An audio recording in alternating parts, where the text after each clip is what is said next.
या बाजी प्रभूच्या पोवाड्यामध्ये सावरकरांना नुसतं युद्धाचं वर्णन करायचं नाहीये, परक्यांच्या सेवेमध्ये अडकलेली जी आपली माणसं आहेत, जी स्वातंत्र्याच्या युद्धाला बंड म्हणून निंदा करतायत, त्यांना थोड्या कानपिचक्या द्यायच्या आहेत या पोवाड्यामध्ये. म्हणून सावरकरांनी कल्पना अशी केली आहे की हे बाजी प्रभू देशपांडे पूर्वी अशाच एका बादशहाकडे म्हणजे परक्याकडे सेवेला होते. त्यांना स्वातंत्र्याचं महत्व शिवाजी महाराजांच्या दूतांनी पटवलं आणि मग बाजी प्रभू बोलतायत. आपल्या देशातल्या माणसांनी हे बोललं पाहिजे ही भावना आहे. बाजी प्रभू काय बोलायला लागलेत ते खरे शब्द.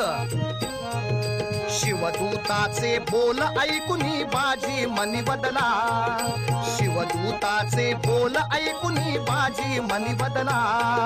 काळ सर्प मी कसा उराशी मित्र म्हणून धरला, घरात शिरला चोर तयाला मानियला राजा, घरात शिरला चोर तयाला मानियला राजा. बंड बोललो शिवरायाच्या परम पूज्य काजा, बंड बोललो शिवरायाच्या परम पूज्य काजा. माता माझी कष्टविली मी राजनिष्ठ त्यासी, माता माझी कष्टविली मी राजनिष्ठ त्यासी. या पाप्याने युद्ध मांडले देश रक्षकासी, या पाप्याने युद्ध मांडले देश रक्षकासी. ही गुलामगिरीची गीता राजनिष्ठता या पुढे आता. मद्देशाची माझा राजा तो प्राणदेव तो माझा, मी शरण शिवा सांगाजा. राख उडाली प्रदीप्त बाजी वैश्वानर ठेला, राख उडाली प्रदीप्त बाजी वैश्वानर ठेला. चला घालू स्वातंत्र्य संगरी रिपुवरी घाला, चला घालू स्वातंत्र्य संगरी रिपुवरी घाला. यातला महत्वाचा विचार आहे का?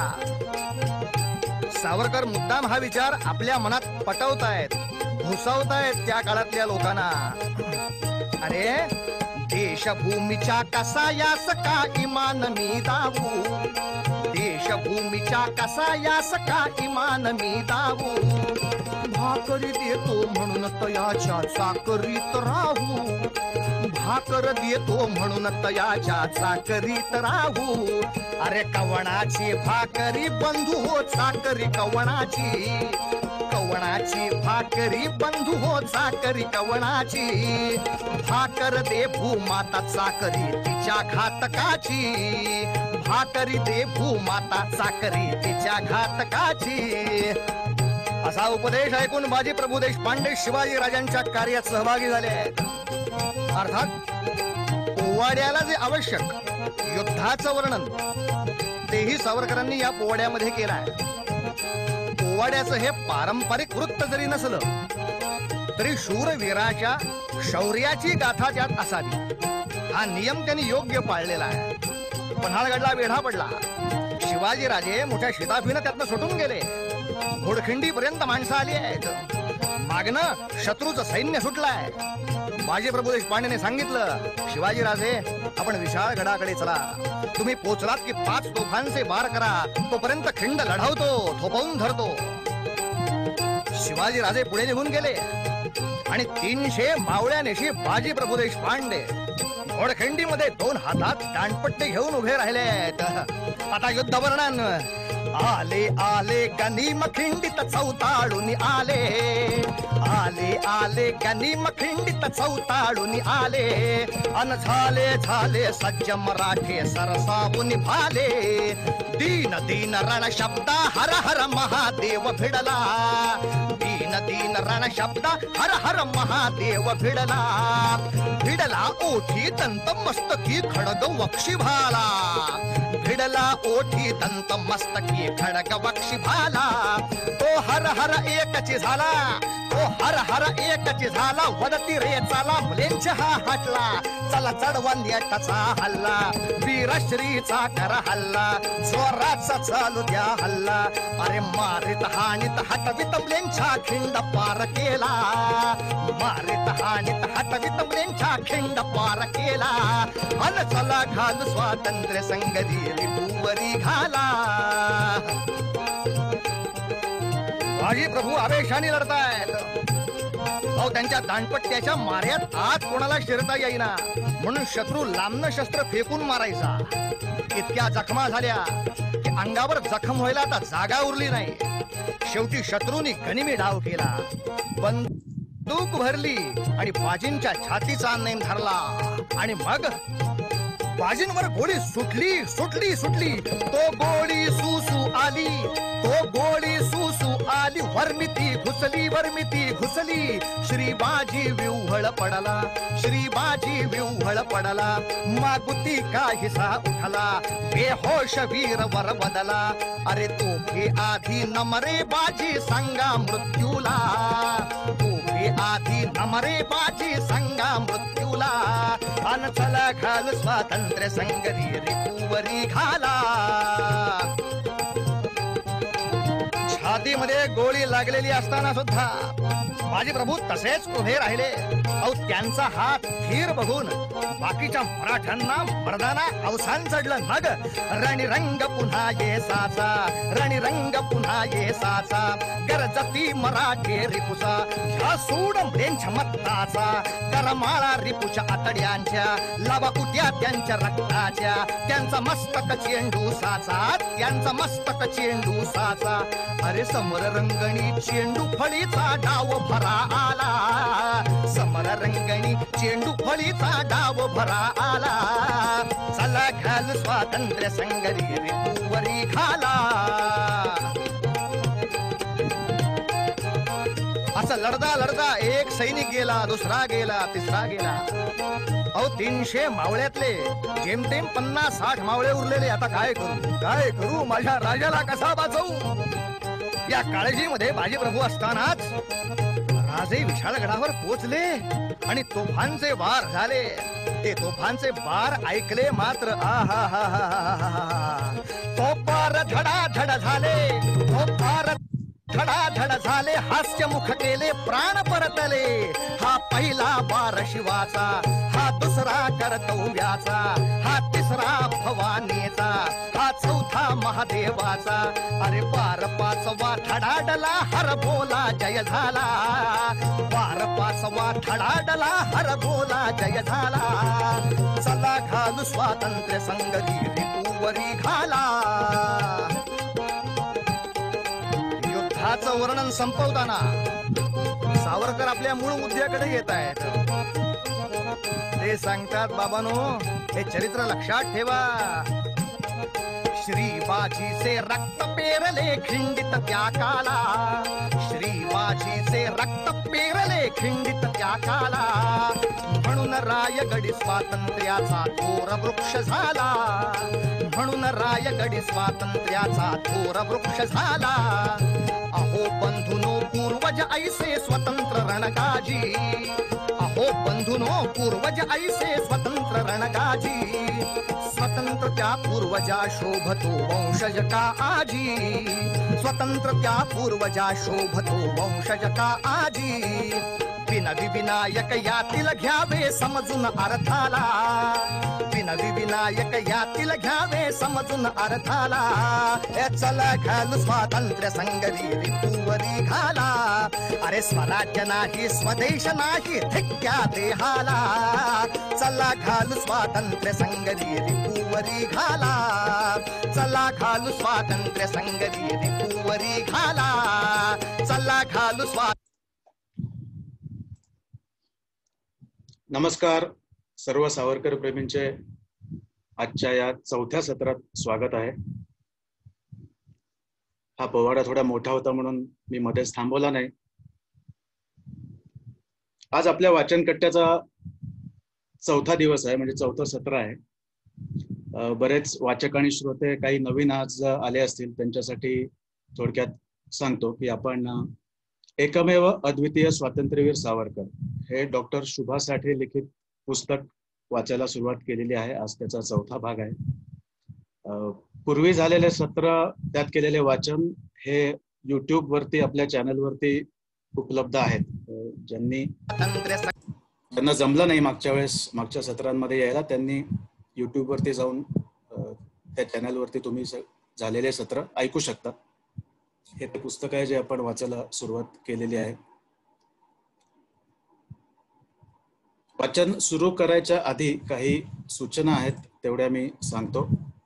वाचन सुरू असताना व्यत्यय नसावा म्हणून सर्व श्रोत्यांना म्यूटवर ठेवले जाईल. वाचन पूर्ण झाल्यावर कट्टा चर्चा आणि प्रश्नोत्तरासाठी खुला राहील. ज्यांना बोलायचे आहे त्यांनी चॅटबॉक्स मध्ये लिहावे किंवा हँड रेजचा आयकॉन वापरावा. मग तुम्हाला अनम्यूट केले जाईल आणि बोलता येईल. असे केल्याने सर्वांना बोलायची संधी मिळेल आणि चर्चेला थोडा सुसूत्रितपणा पण येईल. वाचनोत्तर चर्चा आणि प्रश्नोत्तर हे आपण आज वाचलेल्या भागावरच असणे अपेक्षित आहे. अवांतर विषय, सोशल मीडियावर येणारी माहिती, राजकीय किंवा वादात असलेले विषय चर्चेसाठी टाळावे.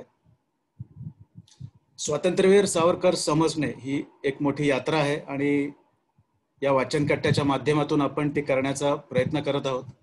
एका तासात किंवा एका पुस्तकातून ती पूर्ण होणार नाही. आपल्याला बरेच प्रश्न पडतात, ते राखून ठेवावे. जेव्हा त्या विषयाचा संदर्भ पुढील वाचनात येईल तेव्हा आपण त्याच्यावर चर्चा नक्कीच करू. आजचं वाचन आणि चर्चा झाल्यानंतर आपल्यातलेच एक सावरकर प्रेमी आहेत, श्री हेमंत सांबरे. हे त्यांनी लिहिलेले लेख वाचणार आहेत. सावरकर समजून घेताना ही त्यांची लेखमाला आहे आणि त्याचं पहिलं पुष्प ते आज वाचणार आहेत.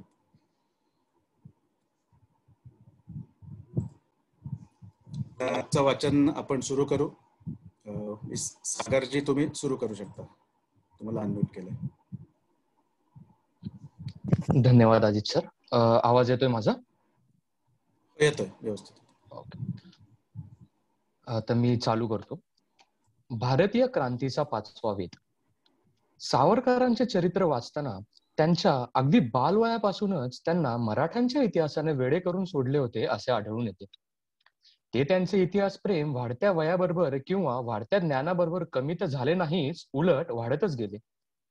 शिवाय त्यात अधिकाधिक चिकित्सकपणा किंवा डोळसपणा आला. त्यांचे इतिहास प्रेम अधिक विशुद्ध आणि दृढतर झाले.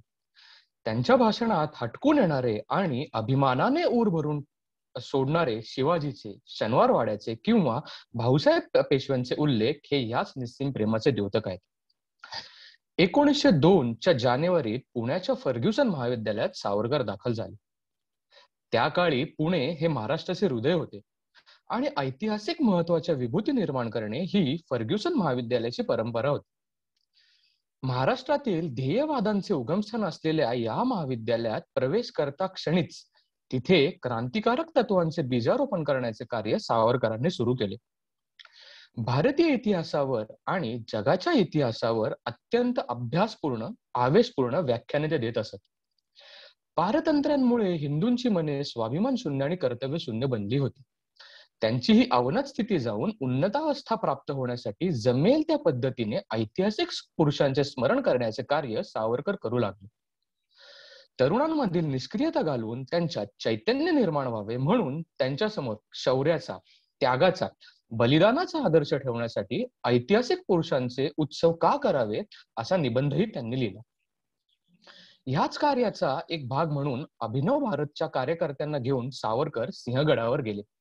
तिथे त्यांनी तानाजीवरती वीररसपूर्ण व्याख्यान दिले. गडावरून परतले तरी तानाजींचे बलिदान त्यांच्या डोक्यातून जात नव्हते. तानाजीच्या त्या असीम पराक्रमाच्या आठवणीने त्यांच्या तोंडून शब्द बाहेर पडले. घनघोर युद्ध मातले, वीरासी वीरते बिढले, देशार्थ मराठा लढे, धर्मार्थ मराठा लढे.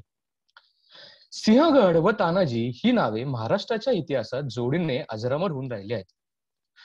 कैलासवासी हरिनारायण आपटे यांनी ही अजरामर नावे आपल्या गड आला पण सिंह गेला या कादंबरीत गोवून टाकली आहेत.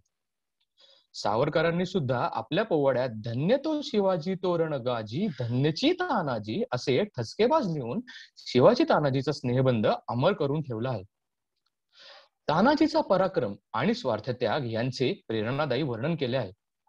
महाराज व तानाजी यांचे नाते सूर्य व किरण यांच्या नात्यासारखे आहे असेही पोवाड्यातून सावरकर सांगतात.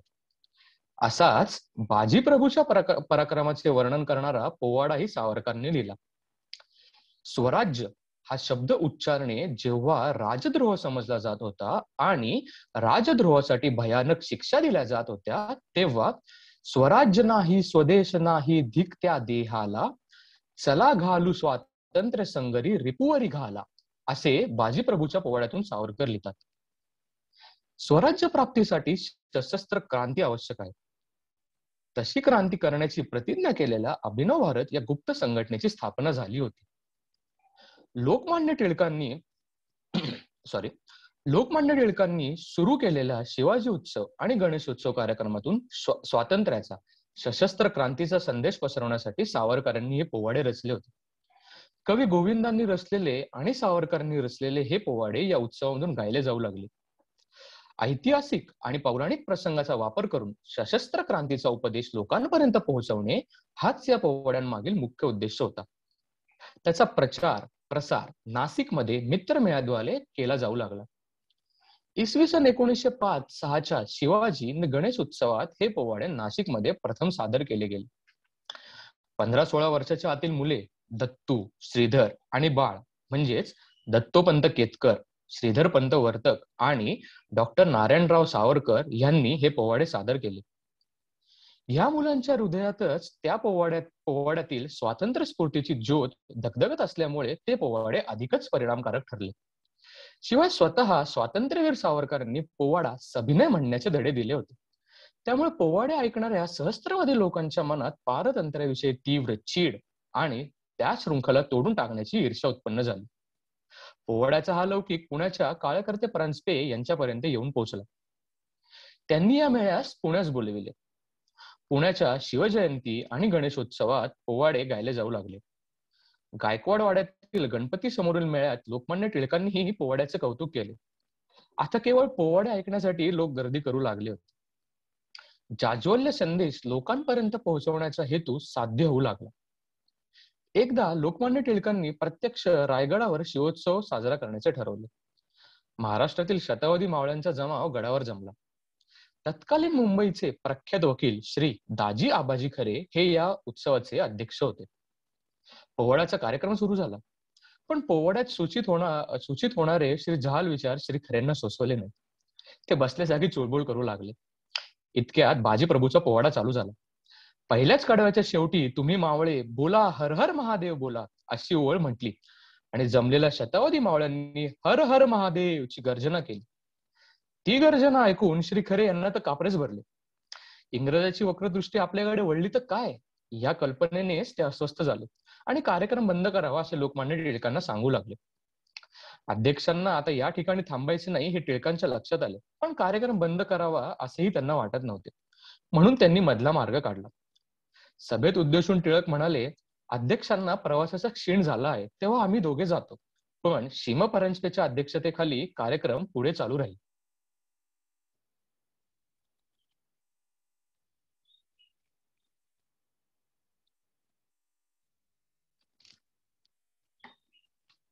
अजित सर, किरणजींना करतो मी.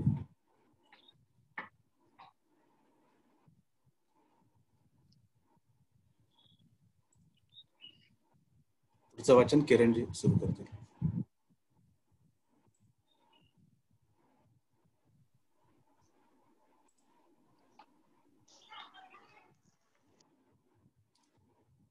इसवी सन 1906च्या आगेमागे हे पोवाडे बाबाराव सावरकरांनी छापले. साऱ्या महाराष्ट्रात सहस्रावधी स्त्री पुरुषांच्या आणि आबाल वृद्धांच्या तोंडी हे पोवाडे घोळू लागले. या दोन पोवाड्यांनी अशी कमाल केली की जनतेत उत्साह संचार. पोवाड्यांच्या वीरसपूर्ण उत्तेजक चालींमुळे ते अधिकच लोकप्रिय झाले. तानाजी आणि बाजीप्रभूंच्या पराक्रमाचे वर्णन ऐकून तरुणांमध्ये स्वदेश स्वातंत्र्यास्तव लढण्याचे बळ संचारले आणि त्याचबरोबर इंग्रजांचे धाबे दणाणले. तरुणांमधील उत्साह, चैतन्य आणि धैर्य पाहून ब्रिटिशांना जाणवले की या जहाल शब्दांना कुठंतरी थांबवायला हवं. मग त्यासाठी काढला कायद्याचा बडगा आणि 1909च्या आगेमागे हे दोन्ही पोवाडे जप्त करण्यात आले. ज्यांनी लिहिलेल्या 2 पोवाड्यांवर म्हणजे तानाजीचा पोवाडा आणि बाजी प्रभूचा पोवाडा जप्ती आली, पण तरीही सहस्रावधी स्त्री पुरुषांच्या मुखातून त्याचा प्रचार आणि प्रसार होतच राहिला. असा एकमेव कवी म्हणजे विनायक दामोदर सावरकर. ही जप्ती इतकी कडक होती की हे पोवाडे नुसते कुठेही तोंडी जरी म्हटले तरी म्हणणाऱ्याला शिक्षा होईल. तरीही लोकांनी या पोवाड्यांच्या हस्तलिखित प्रती एखाद्या मौल्यवान ठेव्याप्रमाणे जतन करून ठेवले. आई वडील आपल्या मुलामुलींकडून हे पोवाडे अगदी तालासुरात चालीवर पाठ करवून घेऊ लागले. इतकेच नाही तर धार्मिक समारंभात, कार्यात, शाळा कॉलेजातील स्नेहसंमेलनात पोवाडे गायले जाऊ लागले. अशा रीतीने मुद्रणाच्या किंवा लेखनाच्या अभावी लोकांच्या जिभेवरच ते जिवंत राहिले. जेव्हा एखादे काव्य असे उच्चारणे हाच राजद्रोह अथवा भयंकर गुन्हा ठरतो आणि तरीही ते काव्य पिढ्यानपिढ्या लोकांच्या जिभेवर जिवंत राहते, तेव्हाच ते काव्य हे केवळ काव्य न राहता लोकांच्या आकांक्षांचा, भावनांचा उत्स्फूर्त उद्गार ठरतो. असा मान स्वातंत्र्यवीर सावरकरांच्या या 2 पोवाड्यांना मिळाला. या पोवाड्यांवरील जप्ती केव्हा उठली? ब्रिटिश सरकारच काय, पण पहिल्या काँग्रेस मंत्रिमंडळाने सुद्धा या तेजस्वी पोवाड्यांवरील बंदी उठवली नाही. कारण काय? तर यातून हिंसेचा पाठ शिकवला जात होता. परंतु लोकांचा निग्रह लक्षात घेता तब्बल 37 वर्षांनी म्हणजे 1942 मध्ये या पोवाड्यांवरील बंदी उठली. असा एकमेव कवी म्हणजे विनायक दामोदर सावरकर. 26 जानेवारी 1964 या दिवशी श्री बाजी प्रभूचा पोवाडा पुणे नभोवाणीवरूनही म्हटला गेला. 1906 साली सावरकर इंग्लंडला गेले. इंग्लंडच्या स्वतंत्र वातावरणात सावरकरांच्या प्रतिभेला आणि स्वातंत्र्य प्रेमाला विलक्षण बहर आला. कायद्याच्या अभ्यासाबरोबरच त्यांचे क्रांतिकार्यही सुरू होते. या कार्याचाच एक भाग म्हणून 1857च्या स्वातंत्र्य समराचे स्मरणार्थ कार्यक्रम करण्याचे त्यांनी योजिले. 1907 साली या समराला 50 वर्षे पूर्ण होणार होती. त्या काळात हिंदुस्थानात राजकीय असंतोषाची लाट देशभर पसरत चालली होती. 1857च्या राष्ट्रीय आंदोलनाची स्मृती जागृत करण्यास ही स्फोटक वेळ अनुकूल आहे असा विचार करून 1857च्या क्रांतियुद्धावर एक स्वतंत्र विवेचनपर ग्रंथ लिहिण्याचे सावरकरांनी ठरवले. सावरकरांनी वयाच्या 12व्या वर्षी शिपायाचे बंड हे पुस्तक वाचले होते. त्यात उठावाच्या नेत्यांची निंदा होती. झाशीची राणी बळाने बंडात ओढली गेली असे त्यांनी पारसनिसांनी लिहिलेल्या राणीच्या चरित्रात त्यावेळी वाचले होते. या उलट शिवरामपंत परांजपे हे मात्र नानासाहेब, लक्ष्मीबाई इत्यादी नेत्यांविषयी आपल्या काळपत्रात गौरवाने लिहित असत. साहजिकच 1857चा प्रसंग ही खरोखर काय घटना आहे याविषयी सावरकरांना कुतूहल वाटणं स्वाभाविक होतं. लंडनमध्ये आल्यावर या स्फूर्तिप्रद इतिहासातील घटना सावरकरांना सतत प्रेरणा देत होत्या. ब्रिटिशांच्या तावडीतून हिंदुस्थान स्वतंत्र करण्यासाठी आपल्याला काय काय करता येईल हे त्यांना लोकांच्या मनावर ठसवायचं होतं. हिंदुस्थानी सैनिकांची मने ब्रिटिश साम्राज्याविरुद्ध चेतवून ती क्रांती प्रवण करण्यासाठी केवळ 50 वर्षापूर्वीच भारतात जे घडले त्या 1857च्या स्वातंत्र्य समराचा साधार आणि स्फूर्तिप्रद इतिहास लिहिण्याचा विचार सावरकरांच्या मनात घोळू लागला. हा ग्रंथ अभ्यासपूर्ण व्हावा म्हणून त्या संबंधीचे ब्रिटिशांनी लिहून ठेवलेले ग्रंथ मिळविण्यासाठी त्यांची धडपड सुरू झाली. के मॉलिसनचे एक पुस्तक त्यांना मिळाले, परंतु त्या ग्रंथात 1857 मधील महान आणि स्फूर्तीदायक अशा प्रसंगाचे, लढायांचे आणि वीरांचे काहीच वर्णन नव्हते. नानासाहेब, तात्या टोपे, राणी लक्ष्मीबाई या वीरांच्या पराक्रमाचा साधा उल्लेखही नव्हता. पण ग्रंथाच्या शेवटी एक लहानशी टीप होती की या ग्रंथाचे आणखी 5 खंड प्रसिद्ध करण्यात आले आहेत. जुन्या बाजारातून मग सावरकरांनी एक ग्रंथ मिळवला. त्याचं नाव स्कॉपॉय म्युटिनी 1857.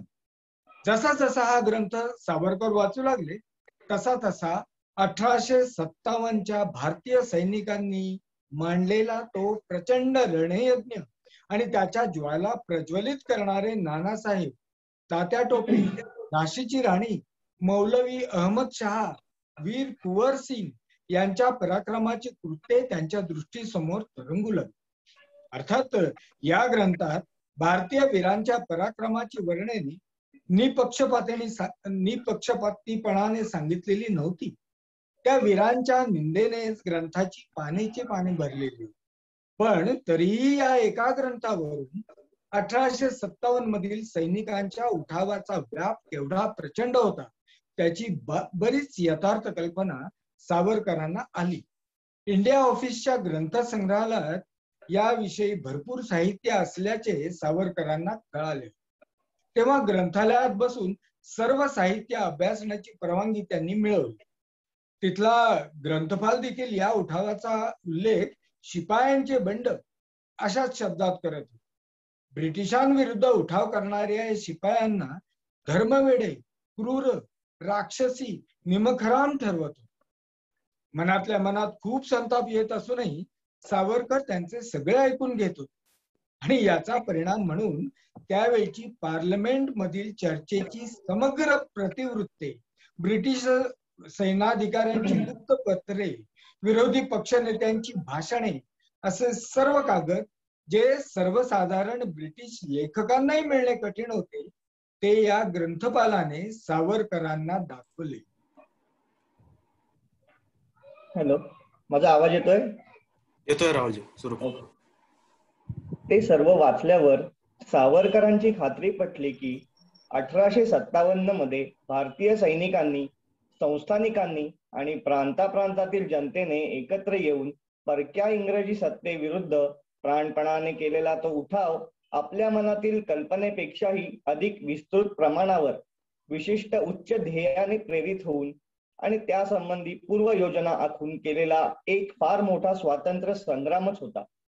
त्यावेळी जरी तो संपूर्ण यशस्वी होऊ शकला नसला तरी त्यामुळे इंग्रजांच्या साम्राज्याला फार मोठा हादरा बसला. अशा तऱ्हेने जगाने बंड म्हणून ज्या उद्रेकाची हेटाळणी केली त्या उद्रेकात सावरकरांना स्वातंत्र्य युद्धाची दिव्य प्रभा चमकत असलेली दिसून आली. 1857 मध्ये झालेल्या या स्वातंत्र्य समराचा खरा इतिहास भारतीय जनतेला कथन करून त्या जनतेत आपली मातृभूमी गुलामगिरीच्या बंधनातून मुक्त करण्यासाठी पुन्हा युद्ध पुकारण्याची दुर्दम्य आकांक्षा उत्पन्न व्हावी, तसेच क्रांती संघटनांची उभारणी कशी करावी, क्रांतियुद्ध कसे लढावे याचाही वस्तुपाठ द्यावा या हेतूने सावरकरांनी या ग्रंथाचे लेखन केले. जवळजवळ वर्ष सव्वा वर्षाच्या परिशीलनानंतर 8 सालच्या पूर्वार्धात 1857 चे स्वातंत्र्य समर हा 550 पानांचा अपूर्व ग्रंथ मराठी भाषेत लिहून पूर्ण झाला. तो भारतीय क्रांतीचा 5वा वेद किंवा सशस्त्र क्रांतीच्या तत्वज्ञानाची गीता म्हणून संबोधला गेला. एका इंग्रजी ग्रंथाच्या जाडजूड मुखपृष्ठाच्या आड दडवून पोलिसांचा पहारा चुकवून या ग्रंथाचे हस्तलिखित नाशिकला बाबारावांपर्यंत आले आणि मग मुद्रकाच्या शोधात या हस्तलिखिताचा पुणे, मुंबई, सोलापूर, हैदराबाद मधील भागानगर असा प्रवास झाला. पण सरकारच्या भयामुळे आणि पोलिसांच्या छळामुळे महाराष्ट्रात ते कुणीही छापून देण्यास तयार होईना. म्हणून शेवटी ते पॅरिसला कामाबाईंकडे पाठवण्यात आले. जर्मनीचा मुद्रणाचा प्रयत्न झाला पण मराठी अक्षरे टंकलिखित करण्यात अडचण येऊ लागली. ते पुन्हा सावरकरांच्या हाती सुखरूपपणे येऊन पोचले. त्यानंतर कोरेगावकर आणि फडके यांनी त्याचा इंग्रजी अनुवाद केला. आता हा ग्रंथ युरोपमध्ये छापून प्रसिद्ध करावा असे डोक्यात आले, कारण इंग्लंडमधल्या गुप्त पोलिसांच्या जागरूकपणामुळे त्या देशात छापणे अशक्य होते. फ्रान्समधले पोलिसही इंग्रज पोलिसांशी सहकार्याने वागत असल्यामुळे त्याही देशात ते काम होण्यासारखे नव्हते.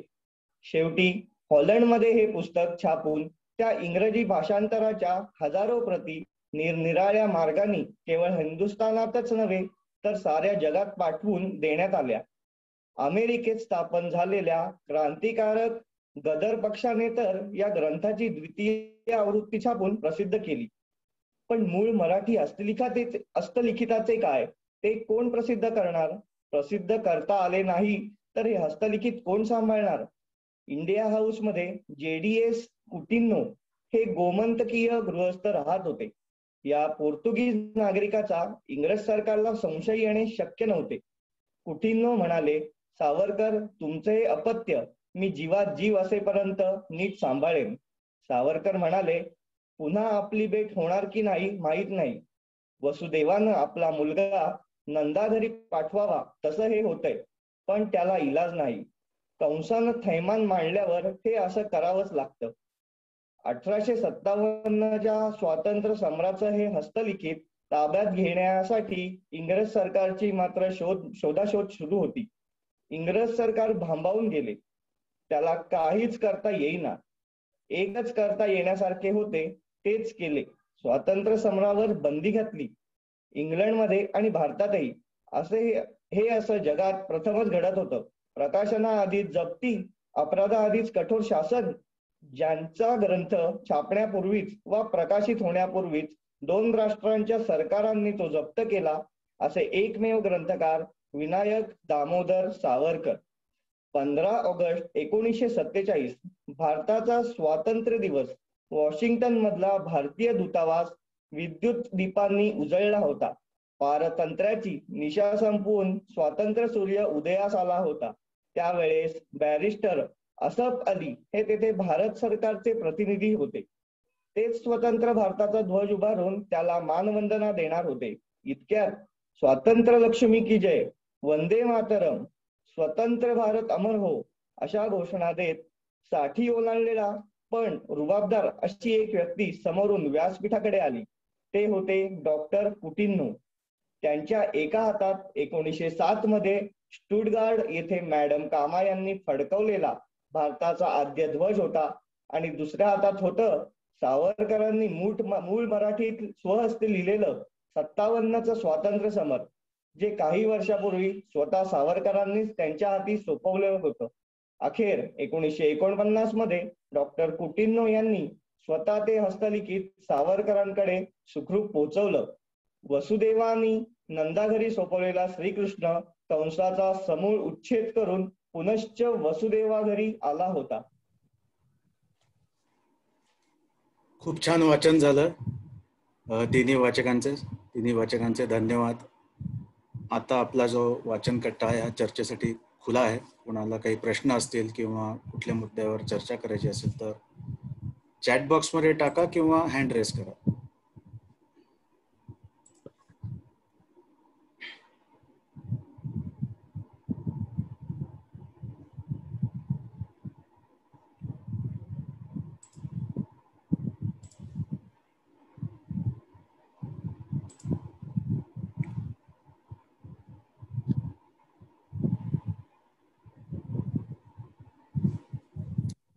शुभाताई, तुम्ही काही याच्यावर विवेचन? हा, ठीक आहे. प्रश्न येईपर्यंत बोलते.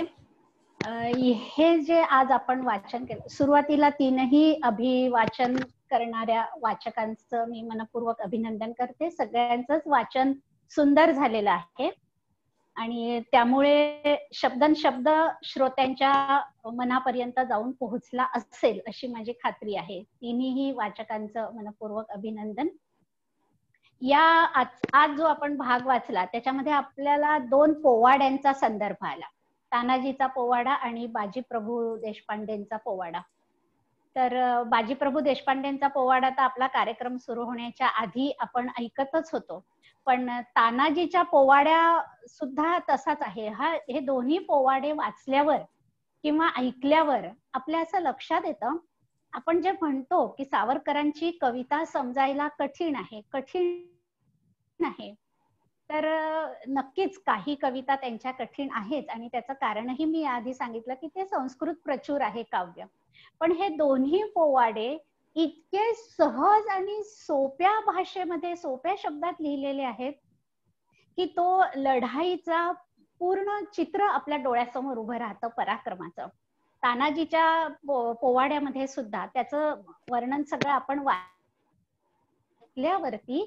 लोकांना अस्वस्थ व्हायला होत होतं. आणि जे ब्रिटिश धार्जिणे होते, आपण वाचलंच ते की ते तिथून सरळ उठून गेले, इतकं असह्य झालं. म्हणजे साधे सोपे शब्द असून सुद्धा किती जहाल लिहिलं होतं सावरकरांनी.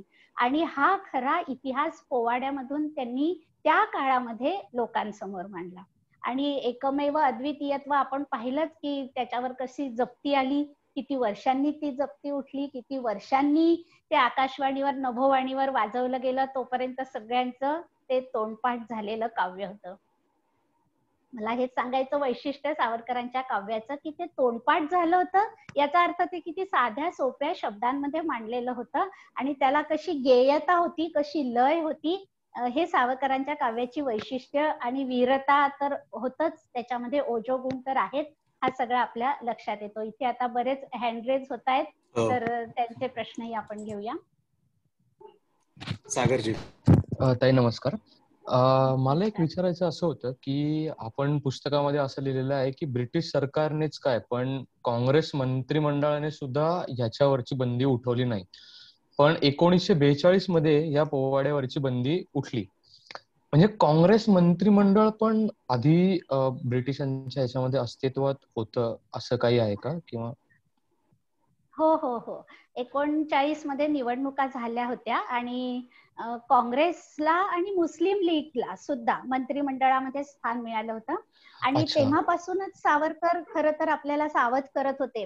हिंदू सभा सुद्धा तेव्हा निवडणुकीमध्ये उतरली होती, पण दुर्दैवाने हिंदू महासभेला दारुण पराभव पत्करावा लागला. अगदी दारुण हा शब्द आहे. कारण ह्याचं गांधीजींच्या मागे सगळी जनता होती. सावरकर सांगत होते लोकांना की काँग्रेसला मत म्हणजे फाळणीला मत, इतकं स्पष्ट सांगत होते.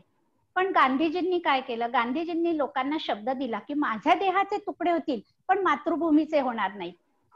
आणि सामान्य जनतेने गांधीजींच्या या शब्दावर विश्वास ठेवला, काँग्रेसला मत दिलं आणि पुढचा सगळा इतिहास आपल्याला माहितीच आहे. तर थोडक्यात म्हणजे तेव्हा मंत्रिमंडळामध्ये काँग्रेस मुस्लिम लीगला स्थान होतं. धन्यवाद ताई.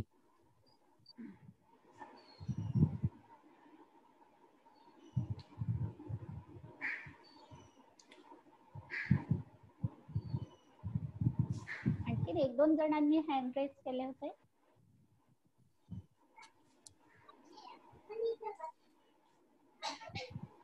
मला वाटतं किरणजी तुमचा हँड रेज होता. नाही, माझा काल आपण डिस्कस केला तोच प्रश्न होता की 37 वर्षानंतर आपण म्हणतो, तो आता विचारला राहुलजींनी प्रश्न, तोच माझा होता. त्यामुळे त्याचं उत्तर मिळालेलं आहे.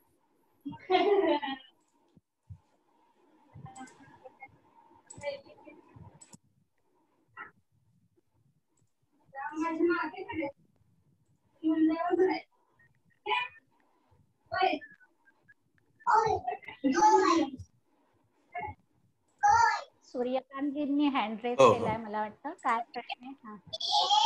विचारू शकता तुम्ही.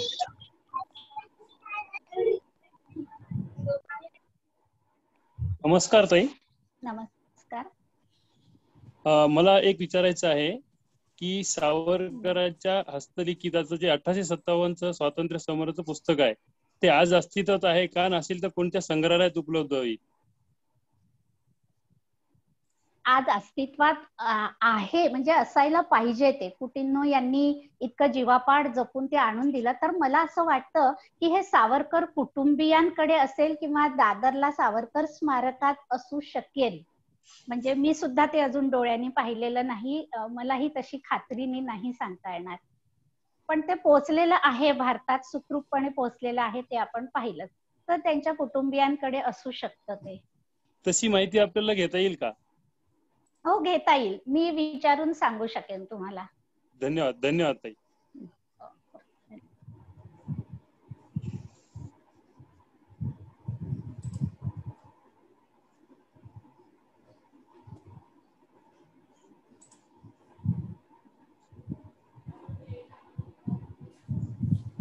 संतोष पुराणिक यांचा प्रश्न आहे की आपल्याला पोवाड्यांची कॉपी मिळेल का वाचण्यासाठी? कुठल्या पुस्तकात वगैरे आहेत का हे पोवाडे?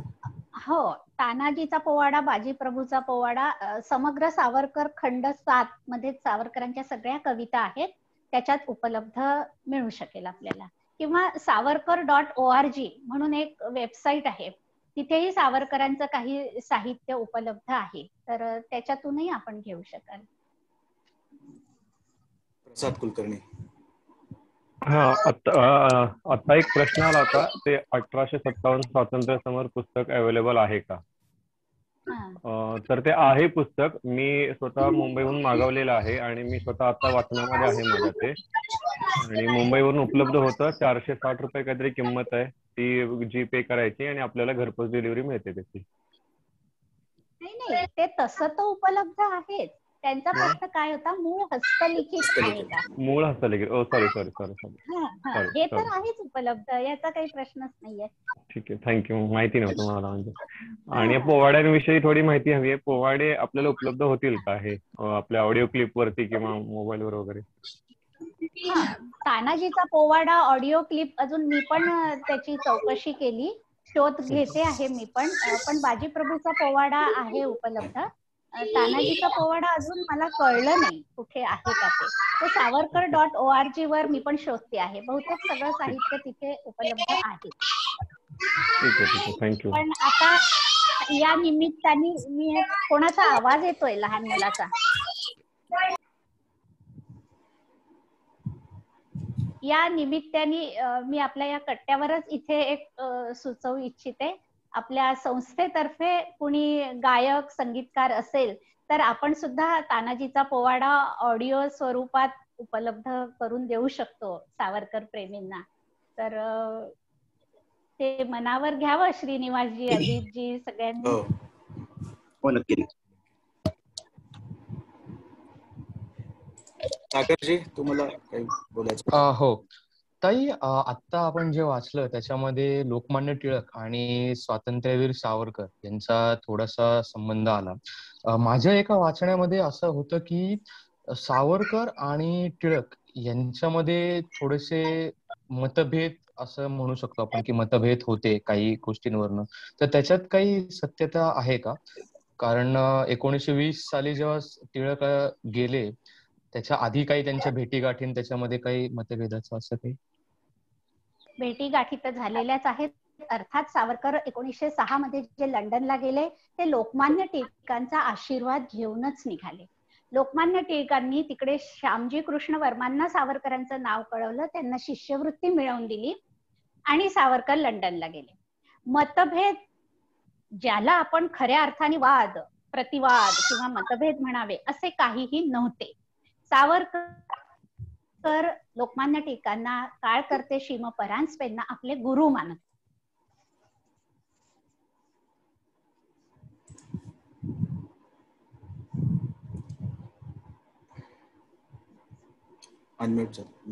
हॅलो, आवाज येतोय ना माझा? हो, येतोय. हा. तर सावरकर पुण्याला जे शिकायला गेले त्यामागे त्यांचा खरा आनंद, हेतू म्हणण्यापेक्षा खरा आनंद हाच होता की ज्या पुण्यामध्ये लोकमान्य टिळक आहेत, श्रीम परांजपे आहेत, त्या पुण्यात आता मी जाणार, पेशव्यांच्या पुण्यामध्ये मी आता जाणार, हा आनंद होता. म्हणजे ज्या अर्थाने तुम्ही वाद, मतभेद हा शब्द तुमच्या मनात असेल त्या अर्थाने काहीही त्यांच्यामध्ये मतभेद, वाद नव्हते. फक्त एक वादाचा थोडासा मुद्दा, आपण आधी जी अद्भुत होळी, त्याच्यामध्ये एक झलक म्हणावी असं आपण पाहिलं की होळी केली तेव्हा लोकमान्य टिळक म्हणाले होते की इथे होळी पेटवली पण व्याख्यान, भाषण दुसरीकडे करा. तेव्हा सावरकर म्हणाले नाही, जिथे होळी पेटली तिथेच जर जहाल भाषण झालं तरच त्या होळीची धग इंग्रजांपर्यंत जाऊन पोहोचेल. लोकमान्य टिळकांनी लगेच तात्काळ त्याला संमती दिली. हे अशा ह्याला जर विरोधक वाद प्रतिवाद मतभेद म्हणत असतील तर त्याला आपण काही म्हणू शकत नाही, पण त्यांच्यामध्ये काहीही असे वाद नव्हते.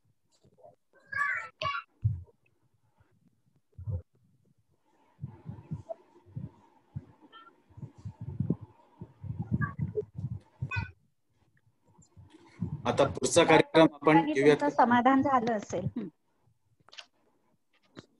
पुढचा कार्यक्रम आपण ठरवल्याप्रमाणे हेमंतजी सांबरे हे त्यांनी लिहिलेले लेखांचं वाचन करणार आहेत. तर हेमंतजींना मी विनंती करतो त्यांनी सुरू करावं वाचन.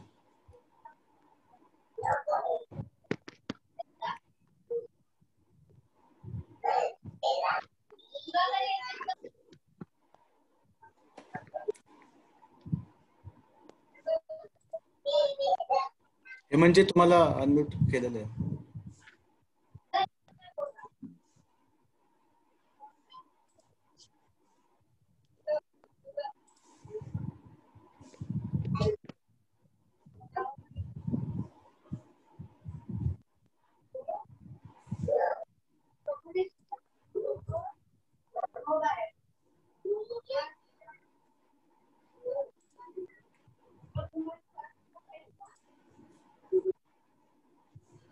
हा, आवाज येतोय माझा अजितजी? हो, येतो.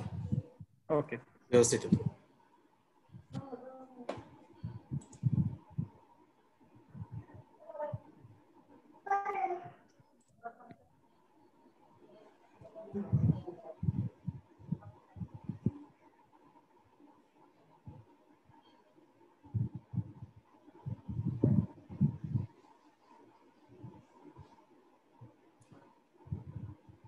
नमस्कार.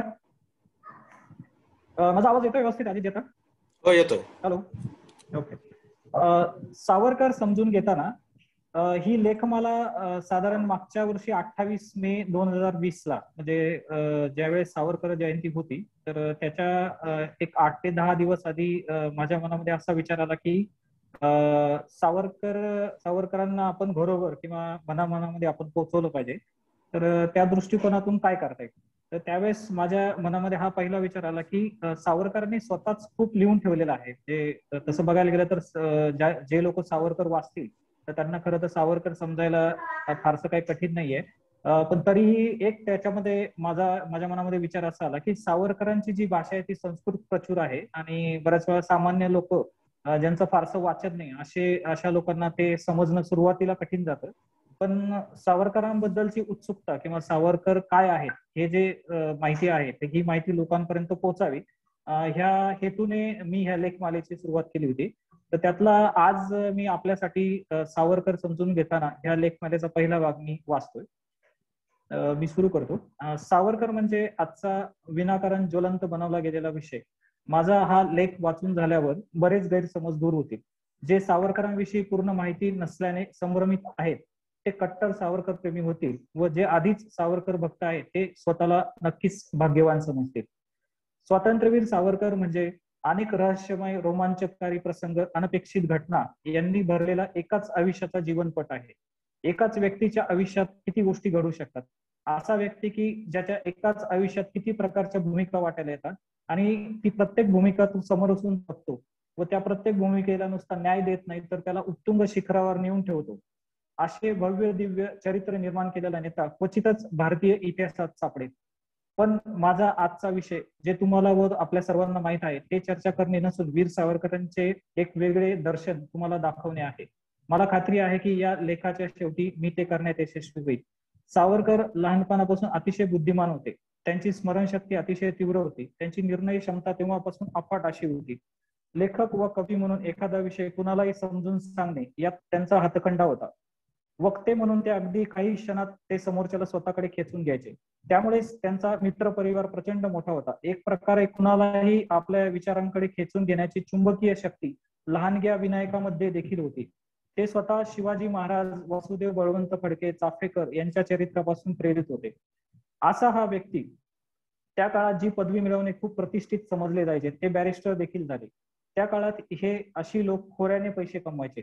एक सुरक्षित व श्रीमंतीचे आयुष्य जगणे म्हणजे त्यांना अगदी सहज शक्य होते व त्यांनी तसे जर केले असते तर ते त्या काळात एकदम साहजिक गोष्ट होती. पण ह्या माणसाने क्रांतिकार्याचा मार्ग स्वीकारला, जो अतिशय खडतर असा मार्ग. का तर भारत देशाला स्वातंत्र्य मिळावे व या भूमीला परत गतवैभव मिळवून द्यावे. आज ही गोष्ट वाचताना किंवा मी लिहिताना खूप सहज लिहितोय, पण त्या काळात हे तेवढे सोपे नव्हते. मुळात सावरकर ज्या काळात जन्मले तो काळ म्हणजे ब्रिटिश सरकारचा सुवर्ण काळ होता आणि ते असे सत्ताधीश होते की अजित जी आवाज येतोय माझा? हॅलो, येतोय येतोय येतोय, बोला बोला, येतोय. ओके. व्हिडिओ ऑन आहे का? नाहीये. नाही, मी व्हिडिओ तो मी ऑन करून ठेवलेला आहे माझा. झाला. ओके, झाला ना? ओके. एक मिनिट जरा, एक मिनिट मी सेटिंग बदलतो जरा. एक मिनिट होल्ड करा.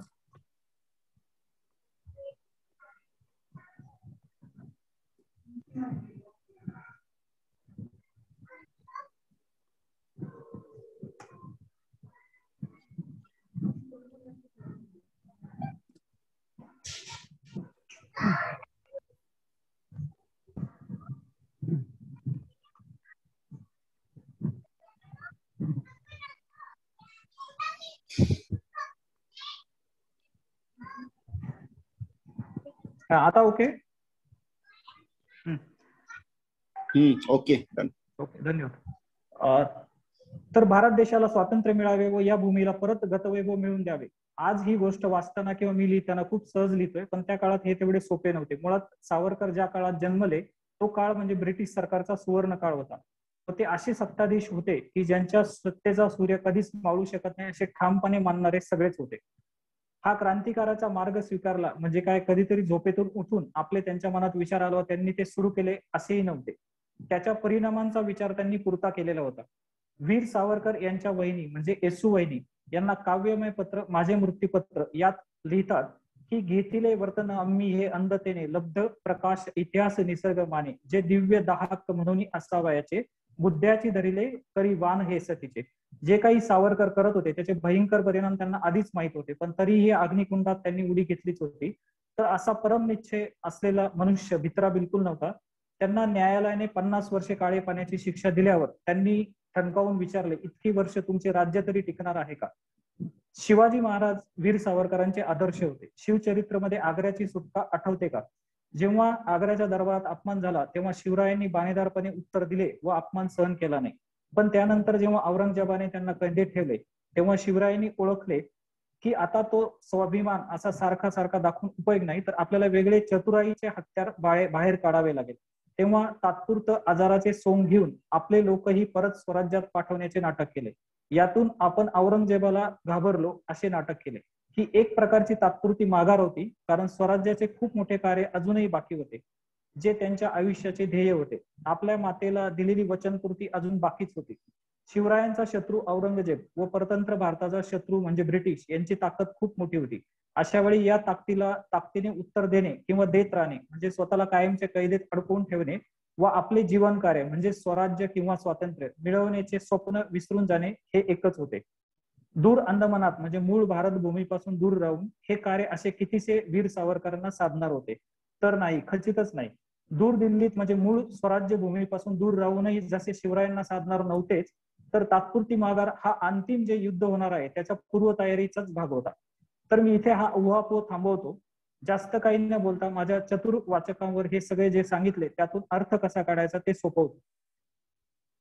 तर असे हे वीर सावरकर मग जेव्हा मूळ भारत भूमीवर परत आले, ज्या माणसाचे मूळ पिंड क्रांतिकारी मनाचे आहे तो मनुष्य खरंच गप्प बसला असेल का? तर वीर सावरकरांनी अनेक प्रकारे क्रांतिकारकांना गुप्तपणे मदत केली.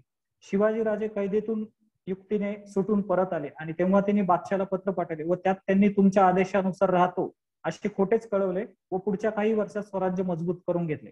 रत्नागिरीला असताना सावरकरांनी अनेक मोठी कामे केली. अस्पृश्यता निवारण, वेगवेगळ्या जातीच्या लोकांची सहभोजने, पतित पावन मंदिराची स्थापना. तर हे पतित पावन मंदिर म्हणजे अवघ्या भारतातील एकमेव मंदिर होते जे सर्व जातीच्या लोकांना दर्शनासाठी खुले केले. कोकणातील 500 पेक्षा जास्त विहिरी त्यांनी सर्व जातींसाठी खुल्या केल्या. तो काळ अतिशय कठीण होता, ज्या काळात स्पृश्य अस्पृश्य हा भेदभाव कायम होता. इथे बघा बरं का, सावरकर हे स्वतः स्पृश्य म्हणजे जातीने ब्राह्मण होते, तरी त्यांच्या जाती निर्मूलनाच्या कामामुळे तेथील मूळ ब्राह्मण किंवा उच्चवर्णीय समाजाने देखील त्यांना वाढीत टाकले होते. तरी श्री बसव सावरकर यांनी हे कार्य चालूच ठेवले. यातून हिंदू समाज संघटित होत गेला. पुढचे एक अतिशय मोठे काम वीर सावरकरांनी केले ते म्हणजे मराठी भाषा शुद्धीकरण. मी खाली काही सावरकर यांनी मराठी भाषेला दिलेले शब्द देतोय, ते वाचल्यावर तुमच्या लक्षात येईल की हे केवढे मोठे थोर काम त्यांनी करून ठेवले आहे. हुतात्मा हा जो मराठी शब्द आहे त्याला आधी आपण शहीद असं म्हटलं जायचं.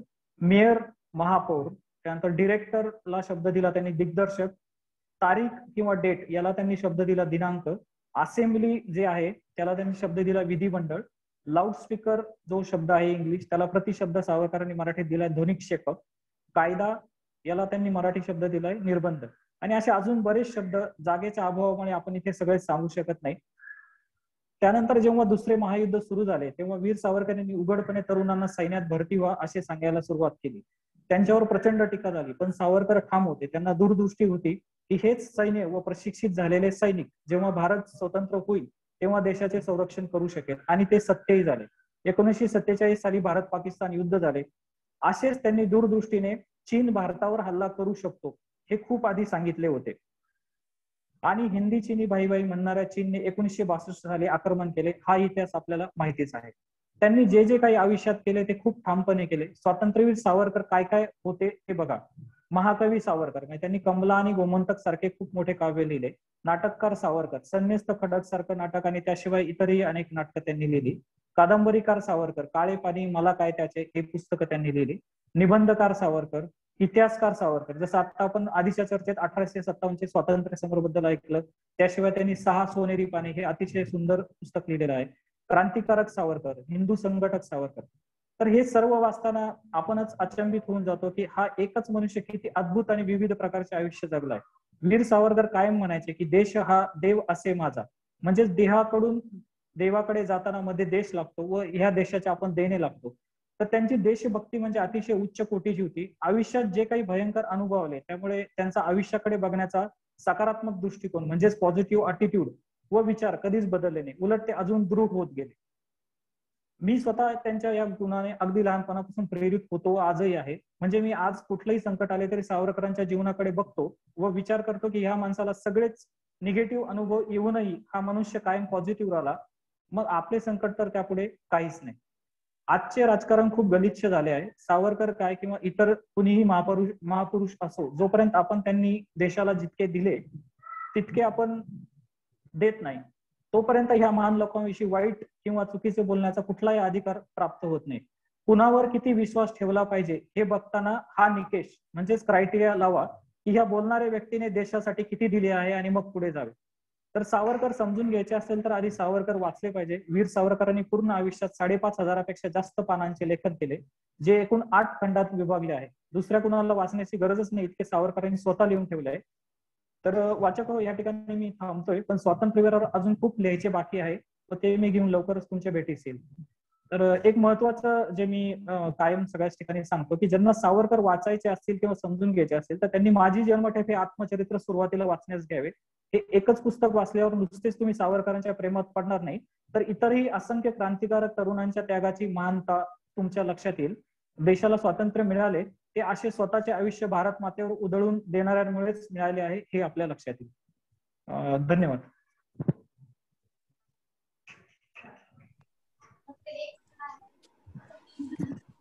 धन्यवाद हेमंतजी.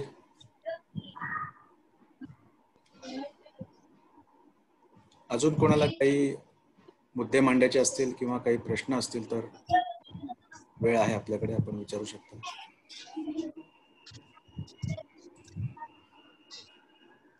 कोणाला काही बोलायचं असेल तरी पण आपण बोलू शकतो.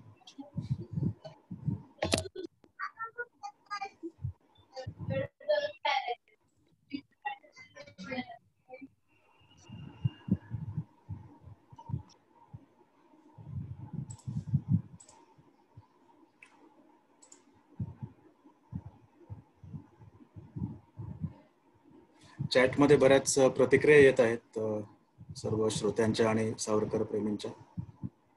तुमच्या प्रतिक्रियांबद्दल धन्यवाद.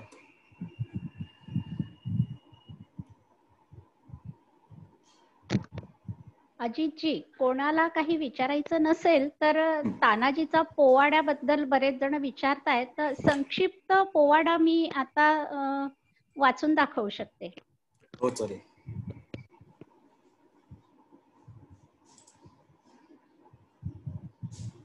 कोणाला काही हँडरेज प्रश्न असतील तर आधी प्रश्न घ्या, नाही तर मग.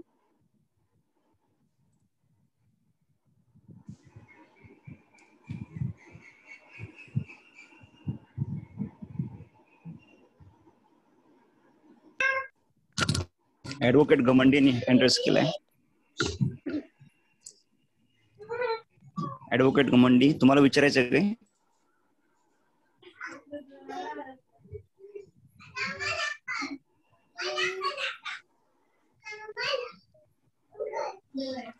प्रदीप वाघ बोलू शकता.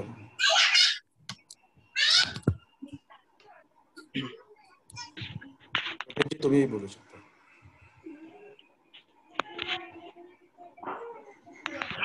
प्रदीप वाघ. हॅलो. हा बोला बोला. Hello hello. बोला बोला, येतोय आवाज, बोला. हा, मी प्रदीप वाघ बोलतोय वाकड मधून. हॅलो. बोला बोला. हा जो कार्यक्रम तुम्ही हाती घेतलेला आहे सावरकरांच्या बद्दलचा, हा अतिशय स्तुत्य आहे.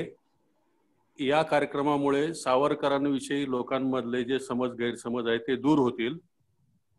सावरकर किती महान होते आणि किती दृष्टे होते हे सगळं लोकांना कळून चुकेल. या कार्यक्रमाबरोबर मला एक तुम्हाला विनंती करायची आहे की सावरकरांचं जे साहित्य टोटल आहे, एकंदरीत सगळं त्यांनी लिहिलेली जी ग्रंथसंपदा आहे, त्याचं पण याच्यातून व्हॉट्सअपद्वारे सगळ्यांना सांगता येईल का? किंवा त्यांच्याविषयी धनंजय कीर सारख्या मोठ्या चरित्र लेखकांनी त्यांचं पुस्तक लिहिलेलं आहे, ते पुस्तक वाचकांना अवेलेबल करून देता येतील का? हॅलो. हो प्रदीपजी, मुळातच आपण या उपक्रमाची सुरुवात याच्यासाठी केली की आपल्यासारखे, तुमच्या आमच्यासारखे सामान्य वाचक किंवा सावरकर प्रेमी हे पुस्तक वाचायला सुरुवात करतील आणि एकत्र आल्यानंतर अजून त्याचा प्रभाव चांगला होतो, म्हणून आपण हे एकत्र येऊन झूम प्लॅटफॉर्मवरती सध्या पहिलं पुस्तक आपण वाचायला घेतलं. आता हे पुस्तक संपल्यावर आणखी पुढची पुस्तकं आपण वाचण्यासाठी घेणार आहोत आणि ज्यांना ज्यांना वाचायची इच्छा आहे ते म्हणजे आम्हाला संपर्क करून स्वतः वाचण्यात पण भाग घेऊ शकतात आणि बाकीचे तोपर्यंत तेव्हा ऐकू शकतात. अशा दृकश्राव्य पद्धतीनं आपण पुढे जाणार आहोत आणि हे पुस्तक झाल्यानंतर पुढचं पुस्तक कुठलं असेल ह्याच्यावरती नियोजन चालू आहे. बर, ठीक आहे. श्रीनिवासजी, तुम्ही काय सांगू इच्छिता?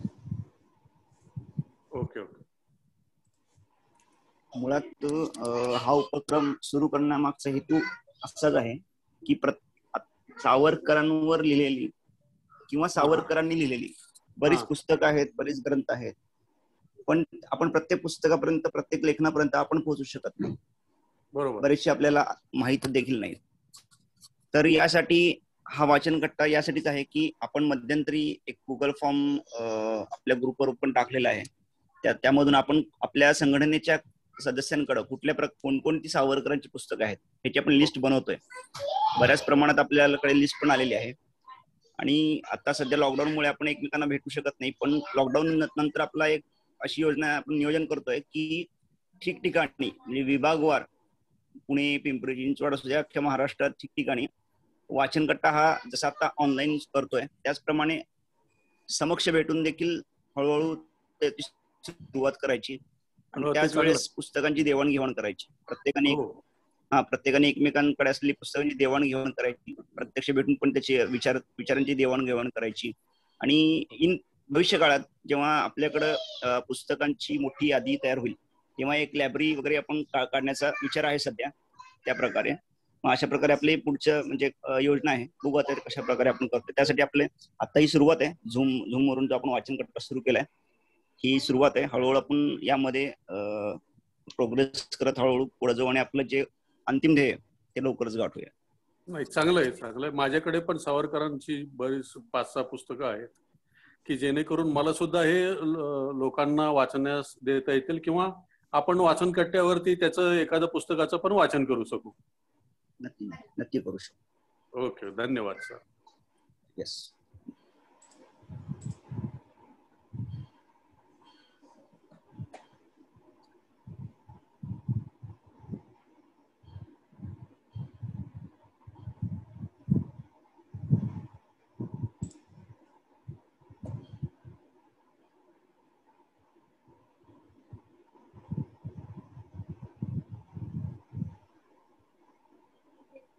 अजितजी, अजून कोणाचे प्रश्न दिसत नाहीत. शुभाताई, तुम्ही सुरू करू शकता.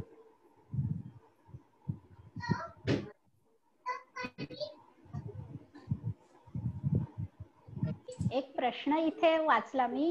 हेमंतजींनी आता जे शब्द सांगितले सावरकरांनी मराठी भाषेला दिलेले, तर याबद्दल अजून खूप बरंच काही सांगण्यासारखं आहे. आपण जेव्हा भाषा शुद्धी हा विषय चर्चेला घेऊ तेव्हा त्याबद्दल बरंच काही सांगता येईल. अजून एक हँडरेज आहे. काही प्रश्न आहे का? श्रुती मारुलकर. तुम्ही विचारू शकता. हे आपण नमस्कार. मी श्रुती मारुलकर बोलतीये. हा बोला. नमस्कार. हे आता दर रविवारी म्हणजे कधी कसं असणार आहे आणि आम्हाला सूचना कशा मिळतील त्याच्या? आता एका व्हॉट्सअप ग्रुप वरून आपल्याला कळालेलं आहे हे. अजितजी, श्रीनिवासजी, श्रुती मारुलकर तुम्ही एक काम करा. हो, श्रुती मारुलकर तुम्ही एक काम करा. तुम्ही तुमचा नंबर पाठवा. तुम्हाला आपल्या व्हॉट्सअप ग्रुप आहेत संघटनेचे, त्या ग्रुपवर तुम्हाला घेण्यात येईल आणि त्या ग्रुपवर आपण प्रत्येक रविवारचा जो वाचन कट्टा आहे त्याची जी झूमची लिंक आहे ती आपण टाकत असतो. बरोबर, ठीक आहे. मग इथेच नंबर लिहू का मी माझा? हो, हरकत नाही. मी तुम्हाला ऍड करतो. ओके, ठीक आहे. धन्यवाद. धनंजय जोशी.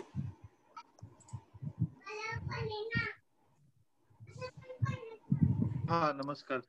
मला हे विचारायचं होतं की जसे हे पोवाडे आपले आपण तानाजी बद्दल आणखीन यांच्याबद्दल देशपांडे असं सावरकरांनी असे प्रत्येक क्रांतिकाराबद्दल पोवाड्याबद्दलची हे काही दिलेलं आहे काय, आणि तसं कन्सोलिडेटेड कुठे पुस्तक आहे का त्याच्याबद्दल पोवाडे दिलेले आहे का सगळ्या क्रांतिकाराबद्दलचं?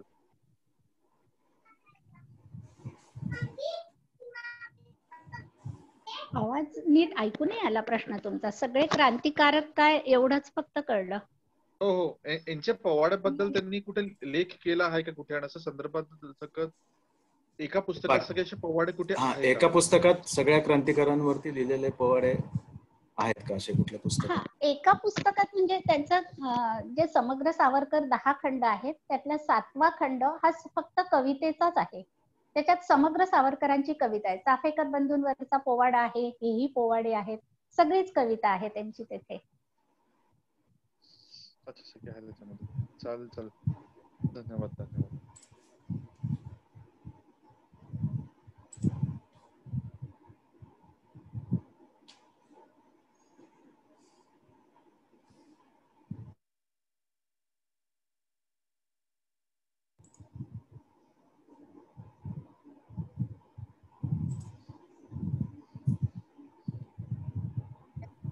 मनोज कुवर बोला. मनोज कुवरजी.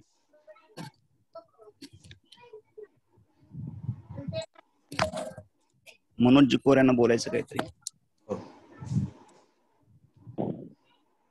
आवाज येतोय का? येतोय. हो, येतोय. तांबरेकर, तुमचं मनापासून सर्वप्रथम अभिनंदन. तुम्ही हा उपक्रम हाती घेतला, कारण भरपूर कार्यक्रम होत आहे लॉकडाऊन मध्ये, पण अशा पद्धतीचा वेगळ्या पद्धतीचा कार्यक्रम सर्वप्रथम होत असेल माझ्या माहितीप्रमाणे तरी. चांगला उपक्रम या पुढच्या वेळेस अजून आपल्याला त्याच्यात नवीन ऐकायला भेटेल. हो, नक्कीच. तुम्ही भगूरचे आहात वाटतं? हो, सावरकर स्मारकामध्ये मी व्यवस्थापक आहे भगूरला.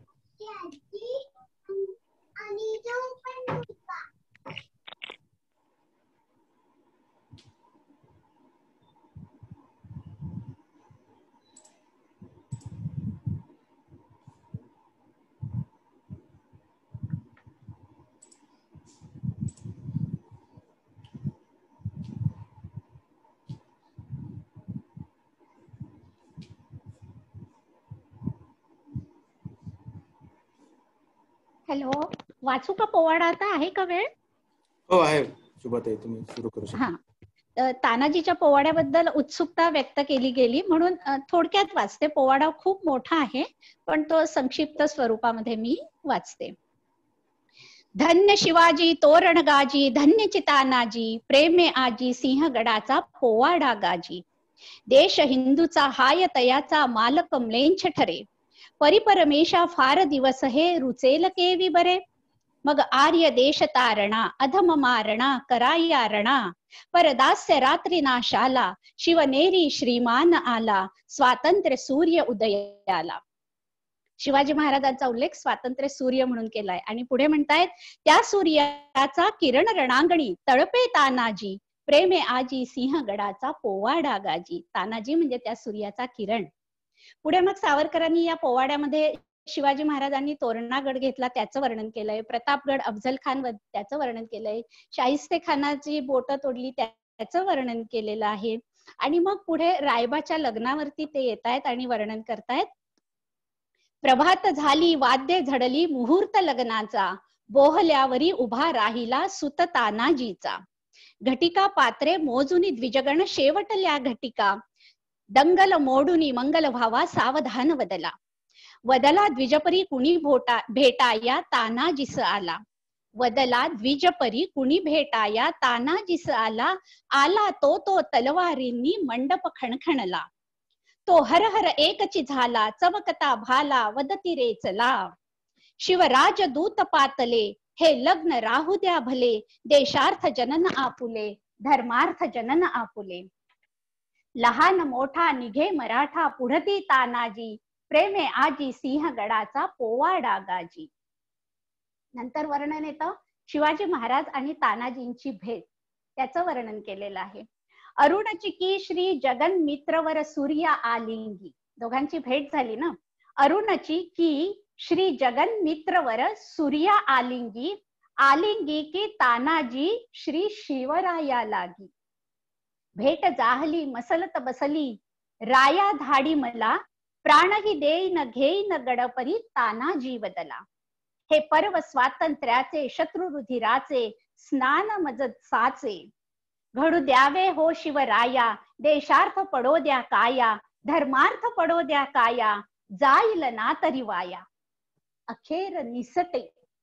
काय लिहितायत सावरकर? अखेर निसटे शिवहस्तातुनी, तीरची तानाजी, प्रेमे आजी सिंहगडाचा पोवाडा गाजी. तानाजी निघाले कोंडाण्यावर स्वारी करण्यासाठी. दरड उभट बहु चढणे दुर्घट घोर पडिलाही, म्हणून पहारा जिथे गडावरी मुळी नव्हता काही. साधुनी संधी ही तानाजी तिथे नीट आला, सज्ज चढाया नव्हे हवेमध्ये उडण्याला आला. काय शब्द वापरलेत? मी म्हंटल ना साधे सोपे शब्द आहेत. सज्ज चढाया नव्हे हवेमध्ये उडण्याला आला. कुणी गुणगुणला पाय घसरला अहो काय होई. कुणी गुणगुणला पाय घसरला अहो काय होई. वदे शूर देशार्थ मरोनी स्वर्गा तरी जाई. यशवंती सरसर चढता हर्ष तो चित्ता सोलघे हाता.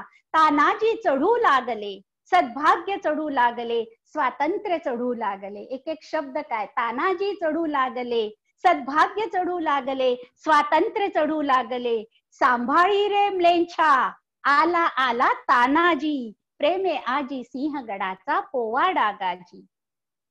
यानंतर तानाजी उदयभान यांच्या युद्धाचं, शौर्याचं, लढतीचं सगळं वर्णन केलेलं आहे. आणि अखेर गड आला पण तानाजी मात्र धरातीर्थी पडला. दोनच ओळींमध्ये सावरकर करतायत त्याचं वर्णन. मग त्या गडाची भूमी ठेवी तानाजीस उदरी, तेव्हापासून रत्नाकर बहु तिचा द्वेष करी. रत्नाकर अनेक रत्न ज्याच्या पोटामध्ये दडलेली आहेत, पण हे एक रत्न मात्र सिंहगडाने आपल्या उदरामध्ये ठेवून घेतलेला आहे. मग त्या गडाची भूमी ठेवी तानाजीस उदरी, तेव्हापासून रत्नाकर बहु तिचा द्वेष करी. प्रेमे आजी सिंहगडाचा पोवाडा गाजी. हर हर महादेव, भारत माता की जय, वंदे मातरम. सुंदर शुभाताई. आज आपल्या कार्यक्रमाची सुरुवात बाजीप्रभूचा पोवाडा आणि शेवट होतोय तानाजीच्या पोवाड्याने. तर खूपच रक्तात सळसळणारे असे हे शब्द आहेत. ऐकल्यानंतर असं वाटतं की आपण खरंच त्या रणांगणावरती उभे आहोत. खूप छान, धन्यवाद. तर आजचा कार्यक्रम आपण संपूया तिथेच. पुढच्या रविवारी 6 वाजता पुन्हा आपण भेटू. त्याचे तपशील झूम लिंक वगैरे मी ग्रुपवरती मिळतीलच आपल्याला. सर्व सावरकर प्रेमींचे, श्रोत्यांचे आणि वाचकांचे धन्यवाद. शुभाताई, तुम्हाला काही बोलायचं? सगळ्या वाचकांचं मी पुन्हा अभिनंदन करते. हेमंतजींचंही अभिनंदन करते. त्यांनी खूप सुंदर माहिती सांगितली, थोडक्यात पण महत्वाचं असं हेमंतजींनी मांडलं. त्यांची ही भागांची वाचन मालिका नक्कीच श्रोत्यांच्या, वाचकांच्या ज्ञानामध्ये भर पाडेल. हेमंतजींचंही मनपूर्वक अभिनंदन. आणि आयोजक संयोजक म्हणून अजितजी तुमचं, श्रीनिवासजींचं पुन्हा एकदा अभिनंदन. आणि सगळ्यांना मनपूर्वक धन्यवाद. नमस्कार. धन्यवाद. नमस्कार. धन्यवाद. नमस्कार. जय सावरकर सर्वांना.